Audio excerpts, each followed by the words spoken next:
코로나 시대 속의 기쁨이라는 제목으로 같이 은혜 나누기 원합니다. 이 기쁨이라는 주제를 사실은 이야기하는 게 쉽지가 않더라고요. 코로나라는 이 시국에 이게 과연 어울리는 이야기인가? 코로나 변이는 계속 시작되고, 새로운 거리두기는 4단계로 가고, 확진자들은 1000명이 넘고, 근데 과연 이런 기쁨이라는 말이 우리 가운데 살갑게 와닿을 수 있을까? 이런 상황 속에서 과연 지금 말씀하는 기뻐하라는 이 말이 우리 가운데 아멘이라고 화답될 수 있는 것인가? 오늘 그 질문에 대하여 한번 우리 답을 찾아보고자 합니다. 먼저 오늘 우리가 보는 본문에 나오는 빌립보서에는 전체적으로 보면 이 기쁨과 관련된 단어가 거의 20번가량 등장합니다. 기쁨으로 간구하라, 기쁨을 충만하게 하라, 기쁨으로 영접하라, 너희는 나의 기쁨이다. 이런 등등의 이야기들이 명사형으로 나오지요. 그리고 기뻐하다라는 동사의 형태로도 여러 번 출현합니다. 구체적으로 보면 1장 18절에 이런 말씀이 있어요. 나는 기뻐하고 또한 기뻐하리라. 2장 17절 18절에 보면 나는 기뻐하고 너의 무리와 함께 기뻐하리니 이와 같이 너희도 기뻐하고 나와 함께 기뻐하라. 3장 1절에는 나의 형제들아 주 안에서 기뻐하라. 그리고 오늘 본문 4절에 주 안에서 항상 기뻐하라. 내가 다시 말하노니 기뻐하라. 이 기뻐하라는 동사를 2번이나 연거푸어 써가면서 기쁨에 대한 이야기를 하는 것을 우리가 보게 됩니다. 이 빌립보서는 한마디로 기쁨이라는 주제가 넘치는 서신서예요. 그러면 이렇게 기쁨을 이야기하는 사도 바울의 상황이 어떤 상황일까? 전혀 그가 기쁠 수 있는 상황이 아닙니다. 이 빌립보서는 옥중 서신이라고 불리우는 감옥에서 쓰여진 편지예요. 대략 학자들은 이 로마나 가이사랴에 있는 감옥에서 바울이 이 편지를 썼을 것이다 라고 이야기합니다. 결국 그건 뭘 의미하냐면 이제 좀 있으면은 로마의 황제 앞에 끌려갈 것이고 거기서 사도 바울은 죽임을 당할 것이다 라는 뜻입니다. 이런 조건이 결코 기쁨을 이야기할 수 있는 상황이 아니다 라는 것은 우리도 동의할 수 있죠. 우리가 코로나라는 감옥에 갇혀 있다면 이 사도 바울은 로마라는 감옥에 갇혀서 죽음이 그를 닥쳐오고 있는 그러한 상황이었습니다. 그런 상황이라면 일반적인 우리의 반응은 어떨까요? 기력도 떨어지고 두렵고 지치고 낙담되고 내일이라고 뭔가 달라질 수 있는가라는 생각이 들 만도 하지 않는가? 기쁨이란 이야기를 할 수 있는 상황이 되기는 할까? 오늘 교도소의 간수가 이런 글을 썼어요.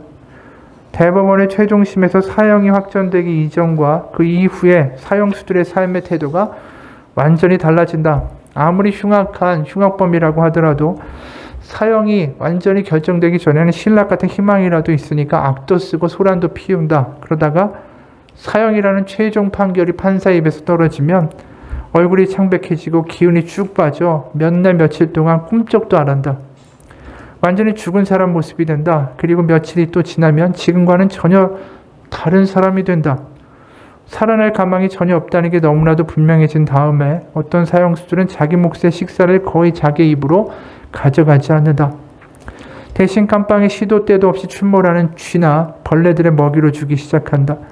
예전에는 눈에만 보이면 밟아 죽이던 짐승이나 곤충들이었는데 이제는 그것을 보살피기 시작하고 점점 그러다 보니 밥을 먹여주는 사형수의 무릎에 쥐가 앉기도 하고 어깨에 올라타기도 한다. 바로 이제 내가 살아날 가망이 조금도 없다라는 게 너무나도 분명해진 바로 그 다음부터 사형수들의 삶이 변한다. 사람의 목숨을 파리 목숨보다 하찮게 여기는 흉악범의 삶이 그런 하찮은 민물도 보살피는 삶으로 바뀐다. 바로 죽음이 미래의 어느 순간의 일이 아니라 바로 지금의 현실이 되었을 때 사형수들은 그렇게 변한다. 죽음이라는 게 놀라운 거죠. 강력한 메시지가 있어요. 죽음 앞에 서게 되면 사람이 변화를 일으키는 것도 마찬가지죠. 근데 지금 이야기하는 그 죽음 앞에 선 사형수들의 모습은 뭡니까? 기력이 빠지고 맥이 빠지고 그게 사실은 사람의 일반적인 모습이죠. 그게 인지상정입니다. 근데 사도 바울은 그런 상황 가운데 기뻐하라고 이야기해요.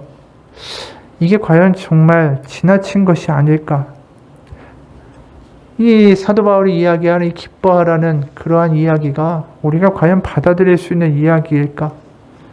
코로나 때문에 정말 힘들고 지치고 언제 끝나나 사실 염려도 많이 되고 하루하루 새로운 소식이 없는 가운데 이 기뻐하라는 말이 우리 가운데 정말 다가올 수 있는 말일까? 이 사도 바울이 이야기하는 기쁨이 과연 무엇인지 우리가 한번 살펴보기 원합니다. 첫 번째로 이 오늘 성경에서 이야기하는 기쁨은 단순한 감정적 차원의 기쁨은 아니에요. 세상에서 말하는 행복이나 기쁨은 많은 것이 감정에 달려 있습니다. 아, 기쁘다. 이 감정이 기쁘고 고양된다라는 뜻이죠. 근데 우리가 알다시피 이 기분이라는 게 얼마나 얄팍한지 몰라요.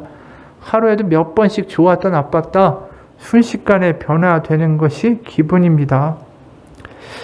그래서 영국의 어느 대학교에서 연구를 했는데 이 행복이라는 기분에 집착하면 집착할수록 난 기분이 좋아야지 행복해야지 이 기분에 집착하는 사람일수록 오히려 우울해지기가 쉽다라는 연구 결과가 나왔어요.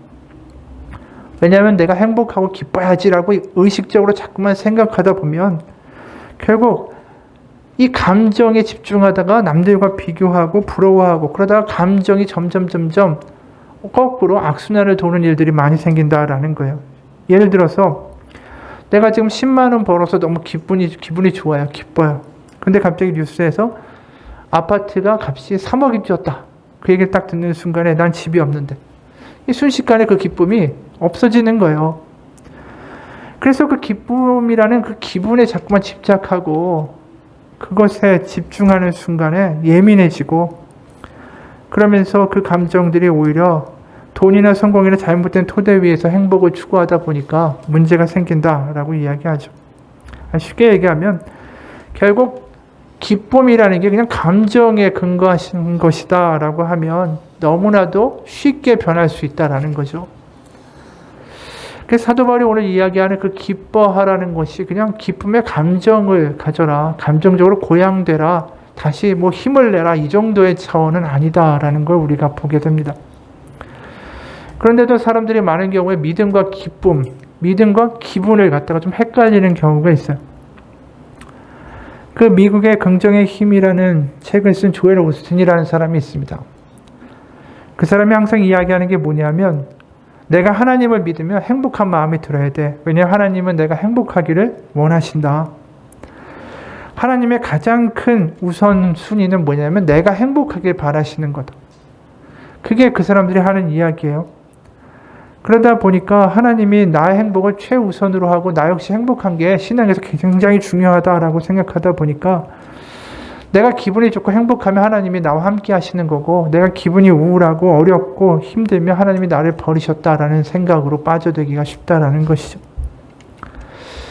우리가 알다시피 지금 바울이 기뻐할 수 있는 상황이 아니잖아요. 감옥에 갇혔고 죽음의 위협이 있고 그러면서 우울하고 슬픈 감정들이 들 수 있어요. 사람인데 왜 그렇겠어요? 그게 자신을 점점 지배하도록 감정에다가 자신을 놔버린다면 어느 순간 하나님이 나를 버리셨구나라는 생각이 이를지도 모릅니다. 오늘 이야기하는 기뻐하라는 것은 자신의 감정에 지배되는 게 아니라 내가 힘들고 슬프고 두려워도 그 감정의 바다에 자꾸만 빠져들고 더 거기에 깊숙하게 들어가려고 하지 말고 그 자리에서 주님을 찾으라는 이야기예요. 그러니까 우리가 어려운 상황에 처할 때 지금 바울처럼 기뻐하라는 말처럼 의외의 말이 없죠. 왜냐하면 어떻게 그냥 하나님이 함께 위로하신다 이게 아니라 기뻐해. 무슨 기뻐해. 그런데 그 기뻐하다라는 것은 바로 믿음을 쓰라는 이야기예요. 믿음을. 왜냐하면 이 상식적으로 기뻐할 수 없으니까 그때 뭘 해야 된다고요? 믿음을 써야 되는 거죠. 바로 낙담하고 힘들고 지친 상황에 있는 사람들에게 기뻐하라는 말은 믿음으로 이제 더 이상 감정에 빠져서 너 안으로 자꾸 들어가지 말고 이제 하나님을 바라보라는 이야기입니다. 바로 기쁨이 과연 하나님의 하나님 바라보는 데서 나올 수 있다라는 거죠. 하나님 바라보라는 거예요. 기뻐하라는 이야기는 믿음을 써라. 성경이 말하는 기쁨은 한마디로 믿음에서 나오는 거예요. 믿음에서. 기분에서 나오는 게 아니라. 그러니까 거울을 보면서 나는 괜찮아라고 억지로 기뻐하고 억지로 미소 띄는 거하고는 다르다라는 것이죠. 그래서 어느 책에서 이런 이야기를 합니다. 자신의 삶에서 일어나는 긍정적이고 부정적인 환경에 따라 일희일비하는 게 일반적인 인생이다. 그러나 성경의 기쁨은 우리 마음이 하나님의 영광의 주파수를 맞추고 연결되어 있을 때 연주되는 마음의 음악이다. 기쁨은 우리 육신의 연약함이나 환경의 슬픔과는 무관하게 절대 주권의 하나님이 우리를 사랑하신다는 사실 안에서 안전하다라는 확신이다. 행복은 우리의 환경에 의존할 수 있지만 성경이 말하는 기쁨은 우리의 구원자에게 의지하는 것이다. 그렇죠. 환경으로는 어려울 수 있습니다. 그런데 이 기뻐하라는 건 믿음을 쓰라는 말이라고 이미 말씀을 드렸죠. 그래서 우리가 사도 바울이 지금 기뻐하라는 말을 할 때 유난히 2번 반복하는 걸 보게 돼요. 기뻐해 이게 아니에요. 기뻐하고 다시 말하는 기뻐하라. 그러니까 그냥 상황적으로는 감정적으로는 기뻐하기가 힘들다는 역설적인 이야기가 2번 나오는 거죠. 2번 반복하는 이유인 거예요. 기뻐해. 감정적으로 힘든 거예요. 하지만 다시 말하노니 기뻐하라. 다시 말해서 내가 다시 한번 감정적으로 힘들지만 그래도 믿음으로 다시 한번 기뻐하고자 하는 의지를 가지고 믿음을 사용하라는 뜻입니다. 기뻐하리라. 한 번으로 안 되면 믿음으로 내가 기뻐하리라. 또 안 되면 기뻐하리라. 내 영혼아 기뻐하라. 이렇게 믿음으로 자꾸 선언하라는 뜻이죠. 우리가 시편 23편 1절을 보면 여호와는 나의 목자시니 내게 부족함이 없으리로다 라는 말씀이 있어요. 이 구절을 한 번 읽을 때, 2번 읽을 때, 20번 읽을 때, 100번 입술로 고백할 때 느낌이 달라요. 맨 처음에 이야기할 때는 입술에서 나가다가 반복하면 반복할수록 그게 머리로 갔다가 내 가슴으로 갔다가 그 나중에는 영혼의 깊은 곳에서 눈물과 감격으로 여호와는 나의 목자시니 내게 부족함이 없으리로다. 그게 믿어지고 확신이 되고 내가 소유하는 일들이 벌어지기 시작해요. 그거랑 똑같은 거예요. 기뻐할 수 없어요. 힘들어요. 그런데 내 영혼아 기뻐하라. 기뻐하라. 기뻐하라. 선언하고 선포하라는 거죠. 믿음으로. 그 앞에 오늘 보면 4절에 기뻐하라는 2번에 걸친 명령 앞에 무슨 단어가 있냐면 굉장히 중요한 단어가 있어요. 주 안에서라고 되어 있어요. 주 안에서. 주 안에서 기뻐하라. 내가 다시 말하노니 기뻐하라. 이 주 안에서라는 말이 뭡니까? 내가 기쁘지 않아요. 슬퍼요. 근데 기뻐하라. 내 영혼아. 기뻐하라. 기뻐하라. 이렇게 나한테 선언하면서 무슨 일이 있는 거냐면 내가 바로 주님의 품 안으로 달려가고 있는 거예요. 나의 감정에 늪에 빠져서 허우적대다가 내가 믿음을 써서 기뻐하라 내 영혼아. 기뻐하라. 그러면서 나는 주님의 품 안으로 달려가는 거죠. 그 주의 품 안에 있을 때 우리의 삶이 그 안에서 어떻게 기쁘지 않겠어요? 내가 점점 주님에 다가가서 기뻐하라고 내 영혼을 깨우면서 주님께 달려가서 그 품에 안기는 순간에 우리는 그 안에서 평강을 맛보게 되는 거죠. 그러니까 기뻐하라는 이야기는 다른 게 아니에요. 기쁨의 상태를 유지하라는 게 아니라 슬프지만 힘들지만 지치지만 너의 영혼을 믿음 가운데 선포함으로 주님의 품 안으로 달려가라. 어느 선교사가 파키스탄의 어느 사막에 체류하던 날에 경험했던 이야기를 이야기하더라고요. 외딴 마을에 홀로 있었는데 갑자기 억수 같은 비와 번개가 오고 그래서 그걸 피하기 위해서 급히 흙벽으로 된 조그만 움막을 찾아 들어갔습니다. 몸을 깊숙이 굽혀서 낮은 출입구를 기어 들어간 후에도 한 칸뿐인 어둠 침침한 그 움막 속에서 한참 동안을 더듬더듬거렸어요. 움막 안에는 짐승의 분뇨가 타고 있었고 그 때문에 안에 공기는 아주 매캐한 연기로 가득 차 있었습니다. 게다가 그처럼 좁은 공간에 몇 종류의 가축들이 사람들하고 같이 사니까 이 냄새가 분뇨 때문에 너무나도 고약한 거예요. 한쪽 구석에는 주인의 딸로 짐작되는 허약해 보이는 10대 소녀가 아기를 안고 웅크린 채 앉아 있었습니다. 그러니까 이 선교사님도 폭풍우가 흙벽을 때리는 동안에 그 냄새나고 연기가 나는 그 불 곁에서 가만히 웅크리고 앉아 있을 수밖에 없었습니다. 그러면서 천장 사이로 빗물도 스며들고 벽을 타고 흘러내리고 최악의 상황인 거예요. 그런 상황에서 주님의 음성이 그 선교사님 마음에 들렸어요. 이것이 바로 내가 사람들에게 찾아왔던 그 장소다. 이것이 내가 이 땅에 온 그날이다. 바로 주님이 이 땅 가운데 그 구유에서 태어나셨잖아요. 바로 그 모습이 바로 지금 이 선교사님이 경험하고 있는 파키스탄의 그 한 마을의 초라한 운막집, 분뇨 냄새 나고 비가 새는 그 집의 모습이었다라는 것이죠. 그 음성을 듣자마자 그 사막의 외딴 마을을 쓸어가는 폭풍우 소리에서 오히려 강렬한 하나님의 음성과 하나님의 그 성령의 만지심을 경험했다라고 고백합니다. 예수님이 이 땅 가운데 오신 이유는 뭡니까? 하나님이 저 멀리 있고 정말 무슨 제사를 한참 드리고 내가 엄청나게 거룩해져야 하나님 앞에 가까이 갈 수 있다면 우리는 기뻐하라고 해도 기뻐할 수가 없어요. 하나님께 가까이 갈 수가 없으니까. 하나님하고 나는 너무나도 먼 존재니까. 하지만 예수 그리스도가 이 땅 가운데 오심으로, 우리 가운데 이 낮은 곳까지 오심으로 우리는 그분께 달려갈 수 있습니다. 그분께 기도하고 어떤 상황이든 하나님을 부르고 그분에게 뛰어갈 때 그분 만날 수 있어요. 우리 곁에 계신 주님, 그게 복음이에요. 어떤 상황이든 너와 함께하니 네가 나를 바라보기만 하면 된다. 바로 우리의 화답이 뭡니까? 그게 기뻐하라는 이야기예요. 내 영혼아 기뻐하라. 내 영혼아 주님을 바라보자. 내 영혼아 주님께 달려가자. 기뻐하라 기뻐하라. 내가 슬프지만 내 영혼에게 이야기할 때 우리는 바로 내 곁에 계신 주님께로 달려가는 우리의 모습을 경험할 수 있습니다. 그래서 오늘 5절과 9절에 보면 주님이 그 곁에 계시고 함께 계신다라는 것을 강조해요. 5절에 보면 너희의 관용을 모든 사람에게 알게 하라. 주께서 가까우시니라. 가깝다라고 말씀하시죠. 9절에서 또 뭐라고 얘기합니까?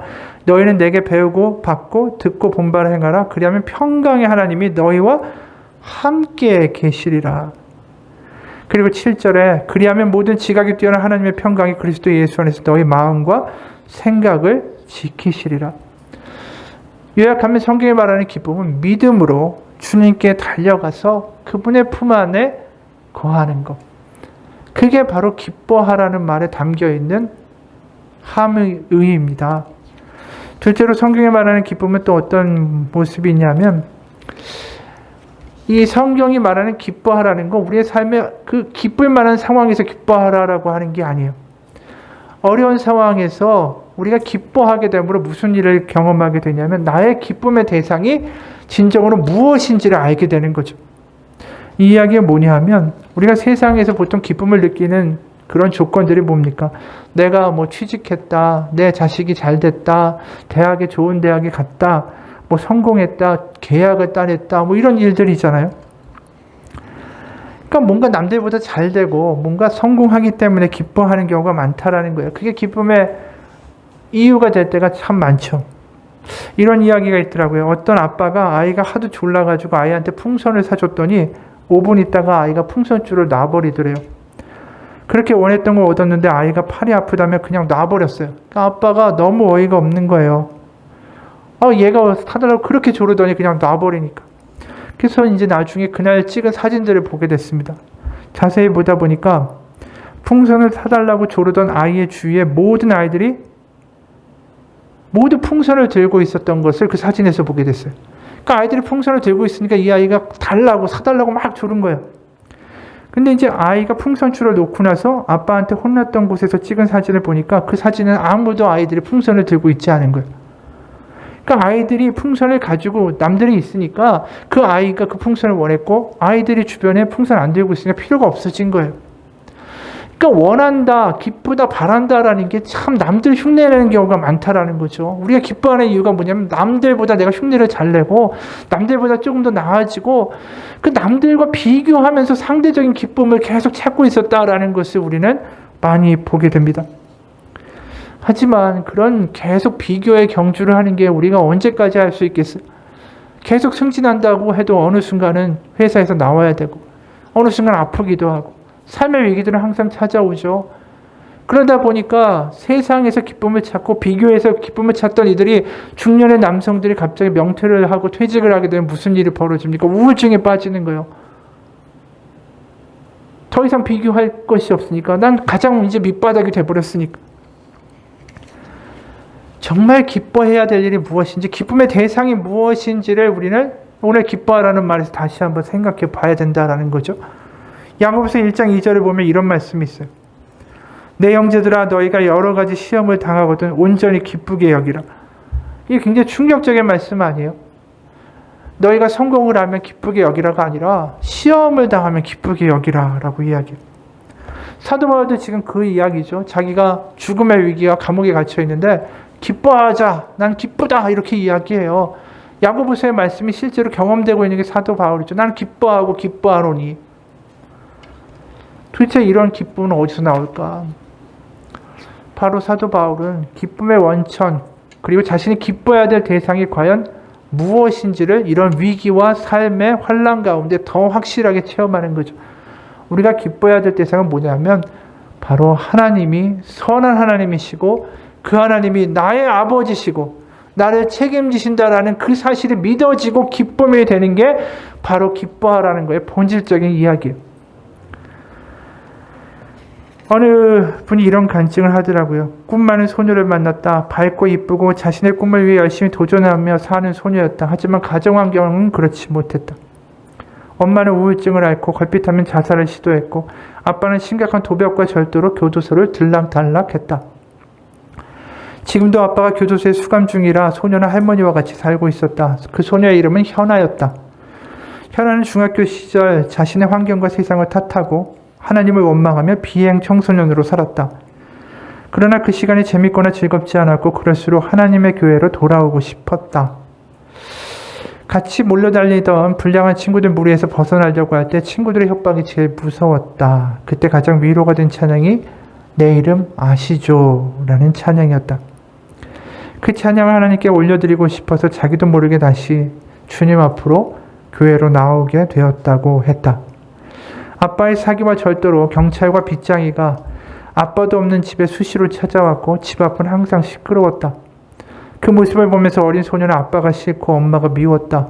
자신을 지켜주지 못하는 어른들에 대한 불신이 쌓여만 갔다. 게다가 아빠는 현아가 다니는 교회 교인의 카드를 훔치고 교인들에게 거짓말로 돈을 빌려 투자하게 하고 갚지 않아 많은 피해를 주었다. 그때 피해를 당한 교인이 현아에게 말했다. 너희 아버지가 어떤 사람인 줄 아니? 내 카드를 훔쳤어. 네 아버지는 도둑이야. 또 자기 자녀에게 현아 아버지가 우리 부모님의 카드를 훔쳐서 사용했다라는 이야기를 친구들이 있는 자리에서 하게 했다. 물론 그 자리에는 현아도 있었다. 그 순간 현아는 아니야, 우리 아버지는 그렇지 않아 라고 말할 수도 없었고 그래, 우리 아버지는 도둑이야 라고도 말할 수 없었다. 그저 그 자리에서 어떻게 도망쳤는지 기억나지 않을 뿐이다. 그렇게 아버지 때문에, 교인들 때문에, 자기를 지켜주지 못하는 어른들 때문에 교회 안에서 받은 상처가 너무나도 많았다. 그리고 주변에서 뭔가 없어지거나 사건이 생겼을 때 혹시 친구들이 나를 의심하는 건 아닐까라는 생각이 들어 자기도 모르게 자기 자신을 방어하면서 살아갔다. 그렇지만 그 현아에게 유일한 기쁨이 있던 것, 바로 강대상에 올라가 찬양을 부르는 순간이었다. 그 순간에 마음의 평강과 기쁨이 임했다. 그 이야기를 듣고 놀라는 나한테 현아는 이렇게 말했다. 교회에 사람을 보고 가는 것이 아니라 하나님을 만나러 가는 거잖아요. 고3이 되기까지 많은 아픔이 있었지만 찬양할 때 가장 기쁘고 찬양을 통해 하나님을 증거하고 싶다라고 고백했다. 지금까지 하나님의 사랑으로 살 수 있었기 때문이었다. 부모의 잘못 때문에 19세 소녀의 꿈이 꺾이지 않기를 나는 기도했다. 그 날개를 힘차게 펼치고 하나님을 증거하는 자가 되기를 함께 기도했다. 그리고 보컬 레슨을 받을 수 있도록 지원하기로 하고 5년이 지난 지금 현아는 바라던 실용음악과에 진학했고 유튜브를 통해 자신이 좋아하는 노래와 찬양을 부르며 당당하게 살아가고 있다. 이 간증을 보면서 드는 생각이 있어요. 이 현아라는 아이가 자신이 가진 환경과 자신이 가진 주변과 주변의 사람들의 말과 그런 것에만 빠져서 그것에 자신을 그냥 놓아버렸다면 그 아이는 결코 삶에서 변화를 경험할 수 없었을 겁니다. 세상의 기준에서 이 아이는 기뻐할 수 있는 상황이 하나도 없었어요. 이 아이가 이 어려운 가운데 정말 하나 붙잡고 있던 게 뭡니까? 하나님은 선한 아버지시고 나를 기억하시고 나를 사랑하신다. 그게 이 아이가 굳게 붙들고 있었던 믿음이에요. 그러다 보니까 찬양하면서 그 아버지를 찬양할 때 그 안에서 기쁨과 평강이 온 거죠. 이 아이는 앞으로 어떤 일이 있더라도 무너지지 않을 거예요. 이 세상에서 기쁨의 원천이 어디 있는지를 분명히 아니까 하나님 살아계시고 그분이 나를 기억하시고 그분이 나를 사랑하신다. 그래서 나는 기뻐할 수 있다. 이게 믿음이라는 거죠. 그래서 이 아이가 그렇게 살아가고 버티고 승리할 수 있었던 거예요.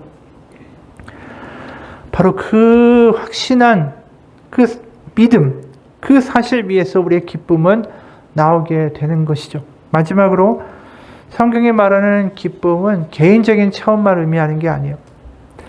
무슨 이야기냐 하면 나 혼자 아무리 그래 하나님 나의 아버지시고 하나님 나를 사랑하시고 그리고 내가 나의 영혼은 가운데 기뻐해야지 기뻐하라 이렇게 하더라도 안 될 때가 있잖아요. 우리가 혼자 살아갈 때 너무나도 힘든 어떤 그 짓눌림 때문에 신음소리조차 내지 못할 때 우리 힘으로 안 될 때가 있어요. 그럴 때마다 우리의 성경을 보면 이런 말씀이 나와요. 구약의 신명기를 보면 기쁨에 대해서 이렇게 표현하고 있어요. 신명기 16장 11절 너와 내 자녀와 노비와 내 성중에 있는 레위인과 및 너희 중에 있는 객과 고아와 과부와 함께 내 하나님 여호와께서 자기 이름을 두시려고 택하신 곳에서 내 하나님 여호와 앞에서 즐거워할지니라. 이게 뭡니까? 하나님 앞에서 기뻐하는데 어디 택하신 곳? 성전에서. 누구와 함께라고 이야기하죠? 레위인과 객과 고아와 과부와 함께. 그 당시에 고아와 과부들은 얼마나 어려웠겠어요. 남편도 없고 아버지도 없고 어머니도 없고 정말 자신의 힘으로는 불가항력인 세상에 부딪혀 사는 사람들 아니에요? 그 사람들과 함께 같이 하나님 앞에 예배하고 거기서 기뻐하고 즐거워하라고 말씀하시는 것. 결국 우리의 공동체와 예배는 다른 게 아닙니다. 내 혼자의 믿음으로는 안 돼서 파손되는 사람들이라 할지라도 이 자리에 나와서 같이 하나님 앞에 나아가 예배하고 하나님 다시 한번 기뻐하기로 서로 결신하며 위로하고 격려할 때 그곳에 하나님이 함께 하신다는 뜻이에요. 우리가 혼자서 살아가는 믿음이 아니에요. 우리가 같이 모여서 공동체로 같이 서로 지치고 힘든 이들을 부축하고 불안에 빠진 이들을 세상에 침몰되어 가는 이들을 다시 붙잡으며 우리가 세상의 폭풍우를 이겨나가는 게 신앙의 공동체, 그게 예배입니다. 내가 힘들어도 옆에 있는 사람의 믿음으로 말미암아 내가 회복되는 거예요. 내가 지쳐 나오더라도 어떻게 저렇게 가난하고 병이 들고 아픈 사람이 하나님 왜 이렇게 저렇게 좋아하며 찬양하며 기뻐할까? 저 기쁨이 무엇일까? 그렇게 바라볼 때 그 기쁨이 나의 기쁨이 되는 거예요. 하나님 저도 저런 기쁨을 주십시오. 저의 환경이 어렵다 할지라도 저 사람 같은 믿음을 저에게 기쁨을 하나님 허락해 주십시오. 그러면서 하나님 앞에 탄식으로 울며 찬양하며 기쁨으로 나아갈 때 하나님 우리 회복시켜 주시는 것이죠. 그게 믿음의 공동체예요. 두세 사람이 모인 곳에 하나님 함께 하신다고 하신 그 말씀이 바로 우리 가운데 경험될 수 있죠. 다시 말해서 예배에서 우리가 기쁨을 회복할 수 없다면 우리가 언제 기쁨을 회복할 수 있겠어요?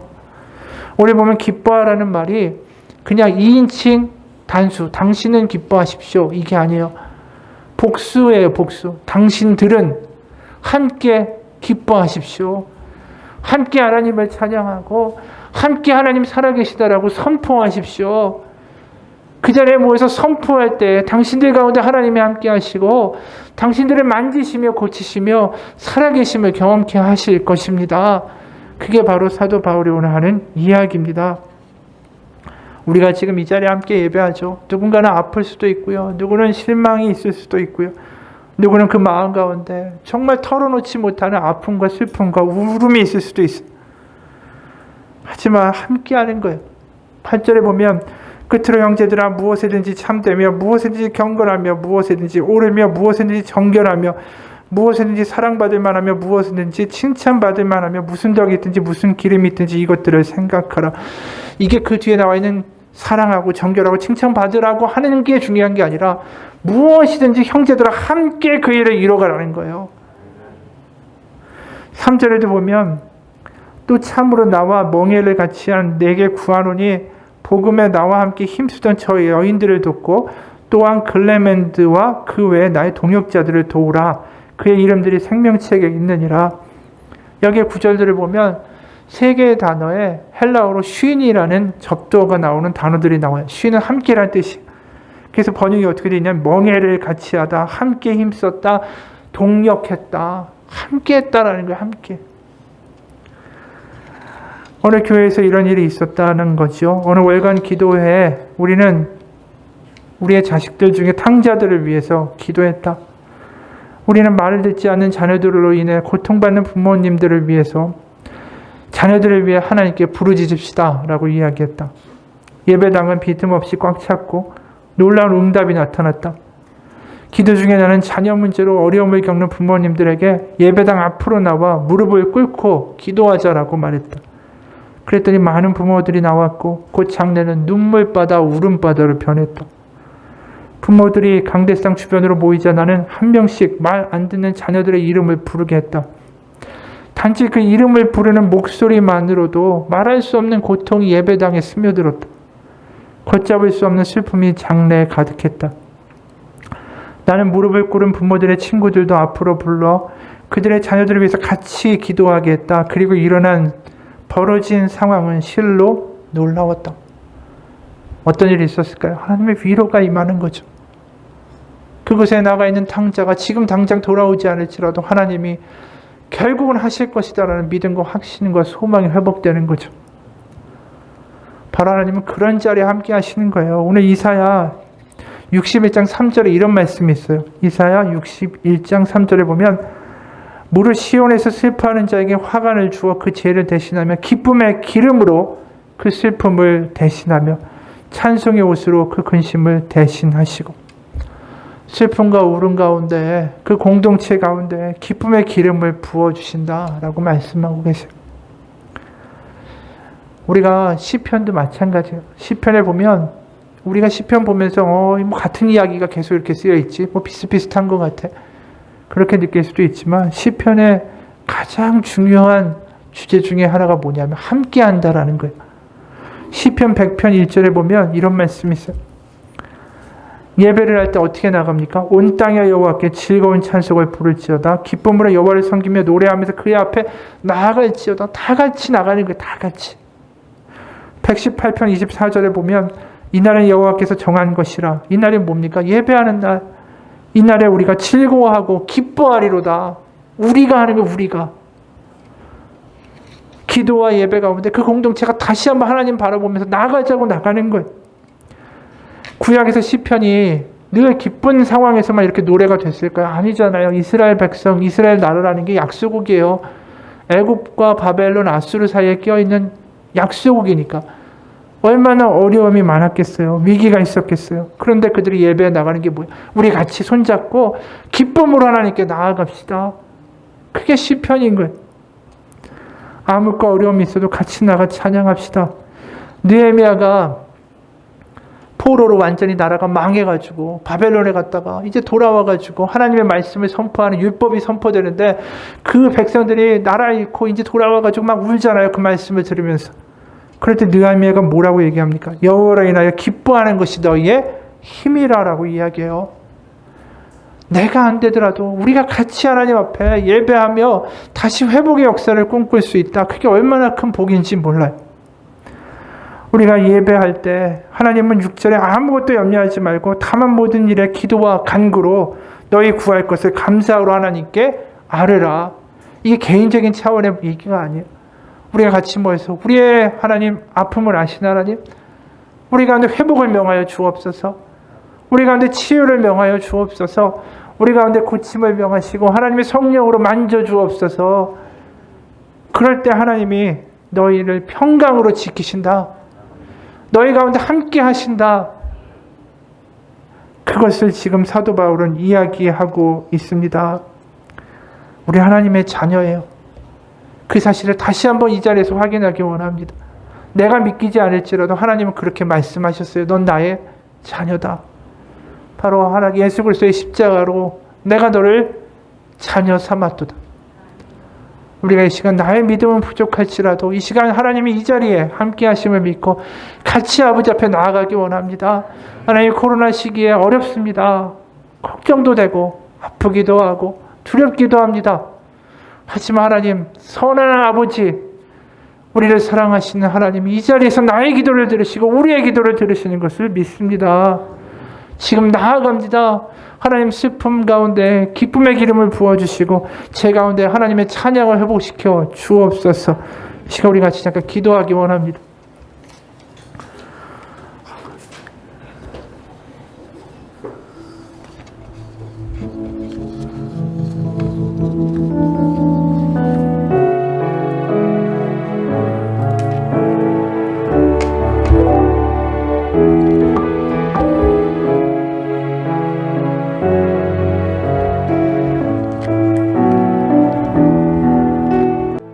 하나님, 세상을 살아갑니다. 세상 가운데 기쁠 일 없고 눈물과 한숨이 많은 세상을 살아가고 있습니다.